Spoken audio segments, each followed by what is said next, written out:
Welcome back to Niagara Garden Party. It is Sunday, April 6th, plus 5 degrees Celsius out, -3 Celsius for the low. So still getting a little chilly at night. However, it's time to plant your peas, your spinach, your cold season crops. You know that it's time to plant those things when your bulbs start coming up. So we've got some crocus bulbs in here. Some of the other, I don't even know what the names of these ones are, but they're coming up. The tulips you can see here. The crocus are those purple guys right there.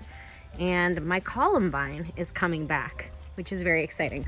But I wanted to quickly take you into the greenhouse to show you what's sprouting in here. So I have my shelf set up. I'm gonna be using these heating pads, these like heating trays, and see how that works because the nights are still a little cold. And I wanna get some like warmer season crops started in here as well.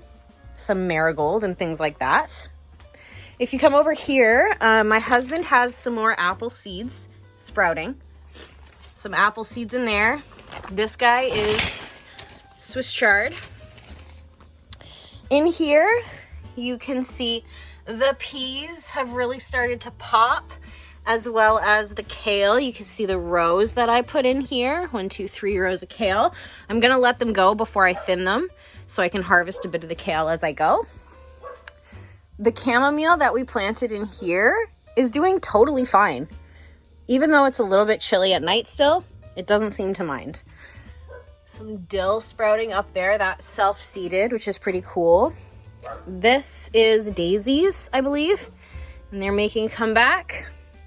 And lots coming up in this bed too. You can see the rows again of the kale that I made a couple weeks ago.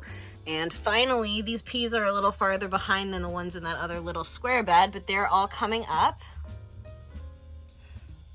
And we are waiting for the Swiss chard, which is coming up slowly as well. Haven't dealt with that bed yet. That's still empty. But more kale sprouting here. We're gonna be overrun by kale and Swiss chard. And then the Swiss chard in here. Here you can see him. And then all the little kale babies all the way around. So we'll be overwhelmed with greens soon. And this lupine I brought outside from inside because they're cold hardy. They're perennial, so it should be able to deal with a few of the colder nights. Let's go in the house. There's a little dinosaur girly. Hi, cute stuff. Nice coat you got on. Speaking of the apple trees, look at this guy. He's basically reached the light. So right, he's all the way. He's crazy.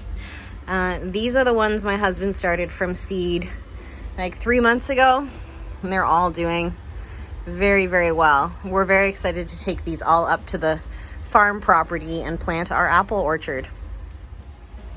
I should also show you that the eggplant was moved over here to this light setup. There are so many of them in here. They're exploding with growth. I have thrips in my house right now on my house plants, so sometimes there's thrip damage. Like that looks really, really bad. Yeah. You can probably see a thrip on that right now. Let's just get rid of that leaf altogether. But they're doing fine, and it won't hurt them necessarily because they're going to be going outside. I have firmly established that the red leaf lettuce does not work in this setup. It does not sprout easily, but this stuff has no problem. This is almost ready to be harvested. I don't want to let it go as long as it did last time. And I did reseed this one today with whatever this, I think it's butter crunch lettuce. I went ahead and topped the pepper plants.